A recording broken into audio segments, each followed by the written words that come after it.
July 26, 2025, 6:15 a.m. International waters 42 nautical miles off Somalia. 20 high-speed boats, each crammed with 7 masked pirates armed with AK-47s, machetes, and explosives, closed in on the Pacific Monarch. A U.S. luxury cruise ship carrying 978 civilians, mostly retirees and families. Without warning, 140 attackers unleashed a hail of gunfire, shattering windows and sending passengers into chaos. But within minutes, a desperate SOS reached the U.S. Navy. Racing to respond, 40 Navy SEALs, a Virginia-class nuclear submarine beneath the waves, 2 snipers dropped from a C-130, and UAVs scanning silently overhead. In just 19 minutes, they would strike with surgical precision. How could such a multi-layered assault from sea, air, and underwater unfold without the pirates realizing? And with so many lives at stake, could every civilian be saved? Stay tuned.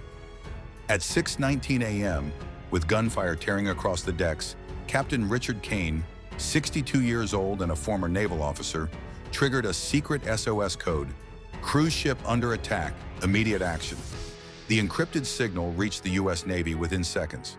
4 minutes later, 220 nautical miles away, Admiral Samuel V. Turner, a veteran of 17 international rescue missions, ordered an emergency response with precision timing.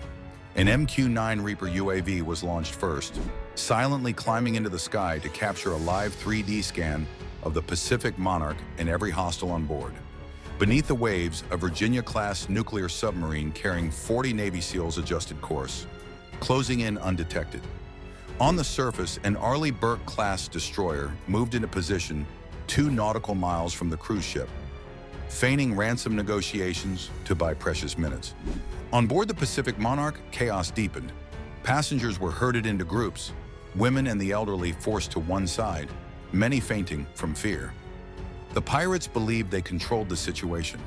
They didn't realize their time was running out, or that a coordinated strike from air, sea, and below the surface was already moving into place, seconds away from changing everything. At exactly 7:02, the dark outline of a Virginia-class nuclear submarine slowed to a crawl, hovering just 80 feet beneath the hull of the Pacific Monarch. Inside, 40 Navy SEALs sat in absolute silence, eyes fixed, weapons ready. The mission was codenamed Silent Steel. Its objective: neutralize more than 100 armed pirates without a single civilian casualty. In teams of 4, the SEALs slipped into the water, each wearing advanced climbing suits equipped with suction-mounted ascenders designed to grip the cruise ship's smooth steel hull. One by one, they emerged from the sea like shadows, attaching magnetic tethers to hold their position. No light, no sound. Only the rhythmic pull of hands and feet as they scaled toward their assigned entry points. High above, the MQ-9 Reaper UAV transmitted real-time thermal imaging directly into the SEALs' visors. The scans painted a clear picture of the battlefield. Roughly 120 hostages crammed into the deck, 2 ballroom under the watch of 5 armed pirates, another 40 hostages trapped in cabins near the stern. Most of the remaining pirates had gathered along the port side, their attention still locked on the Arleigh Burke-class destroyer staging a fake ransom negotiation. The advantage was razor-thin. Every move had to be silent, every second calculated. A single mistake could turn the ballroom into a killing ground. But the pirates had no idea that beneath their feet, an elite strike force was already in position, closing in from the shadows, ready to change the balance of power in a matter of seconds. By 7:22, all SEAL units had reached their positions and split into 3 coordinated fire teams. Alpha Team crawled into place above the Deck 2 ballroom, using the ventilation shafts to peer down on 120 terrified hostages guarded by 5 armed pirates. Bravo Team advanced silently along the starboard lifeboat deck, ready to cut off any escape attempts from that side. Charlie Team slipped into the ship's narrow service corridors, armed with suppressed MP7s and portable signal jammers designed to block pirate communications. Overhead, the MQ-9 Reaper UAV swept another pass, its infrared feed revealing a dangerous development. A small group of pirates was herding hostages toward the stern, preparing to load them onto escape boats. If they made it overboard, a rescue would become far more dangerous. Inside each SEAL's visor, synchronized countdown timers ticked toward a single moment. This operation demanded perfect timing. Too soon and hostages could be killed. Too late and the pirates might scatter. At exactly 7:29, Commander Harris's voice cut sharply across the encrypted comms. "Green light. Lock all zones. No friendly fire." Every man froze for a heartbeat, muscles coiled. On the decks above, pirates laughed and barked orders, oblivious to the trap tightening around them. Beneath that noise, 40 of the most highly trained operatives in the world stood ready to strike from every direction, above, below, and within the ship's very walls. The next 2 minutes would decide the fate of nearly 1,000 lives. At exactly 7:31, the whisper in the SEAL's earpieces snapped into a single command. "Execute. All zones go." Alpha Team struck first. A flash bang dropped through the ballroom's ventilation grate, exploded with a muffled thump, flooding the room with blinding white light and deafening shockwaves. The 5 pirates guarding 120 hostages reeled in confusion.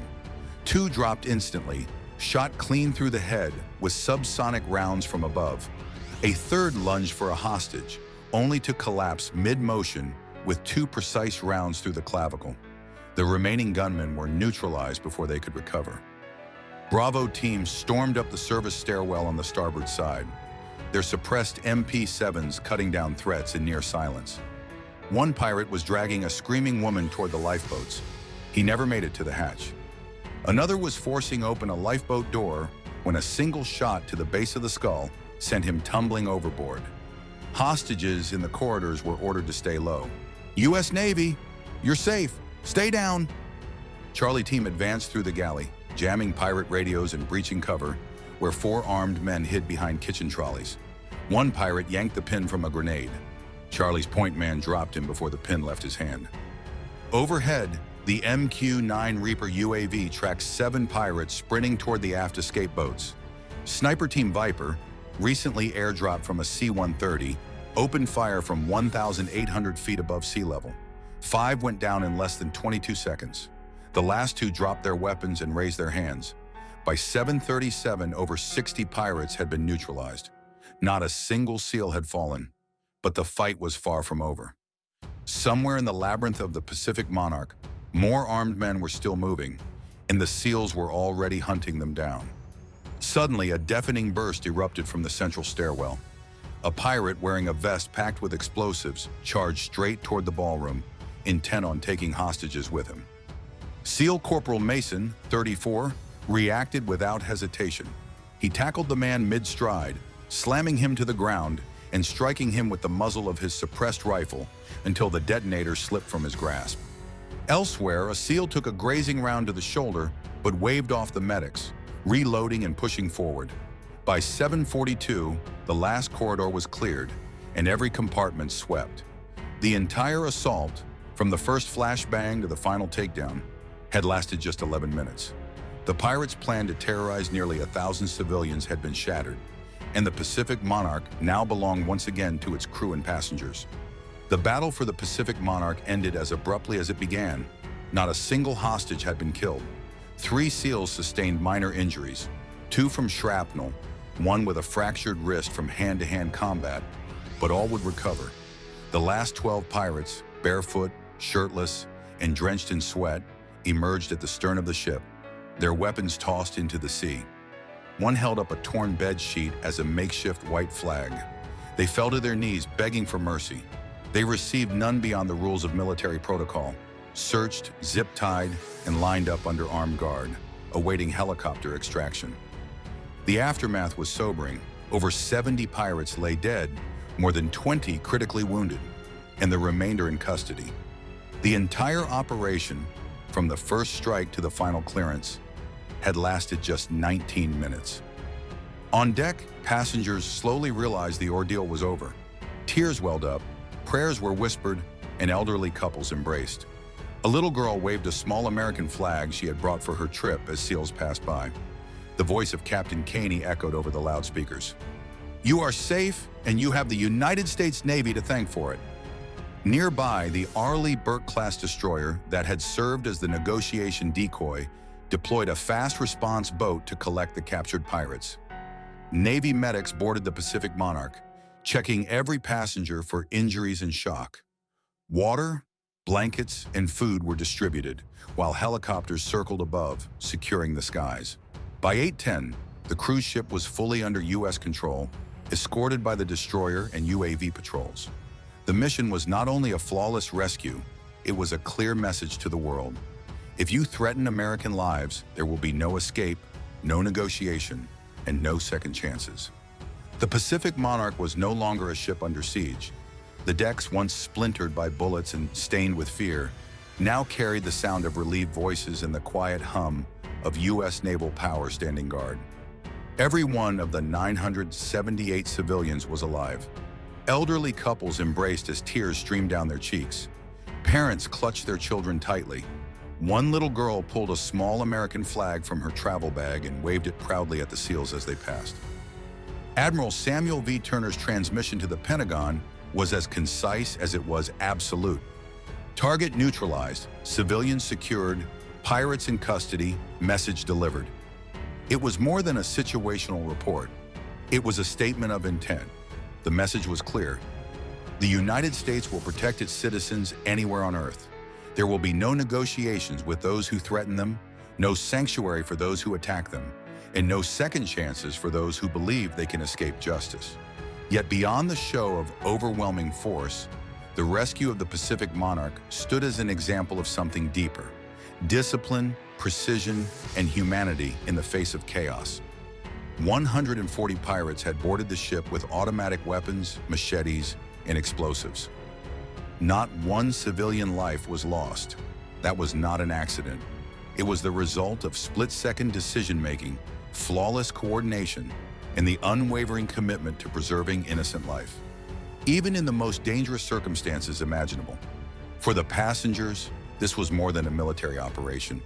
It was the moment hope returned, not with sirens or warning shots, but with silent fins rising from the depths, the shadows of America's most elite warriors climbing the hull, and the steady confidence that they would not be abandoned. For those watching around the world, it was a reminder that military power is not just measured in weapons fired or enemies neutralized, but in the lives protected. It was proof that overwhelming strength can be wielded with precision and restraint. And for those who might consider targeting Americans in the future, it was an unmistakable warning. You may outnumber the innocent. You may surprise them. You may think you have time, but you will never outmatch the speed, coordination, and resolve of the United States.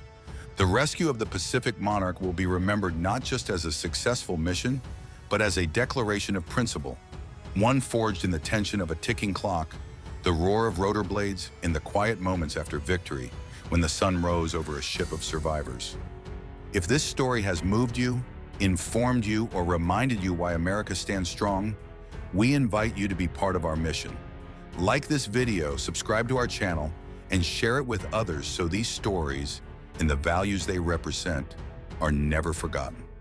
Together, we can ensure that the courage, discipline, and humanity shown on that morning in July 2025 continue to inspire and remind the world that freedom, once threatened, will always be defended.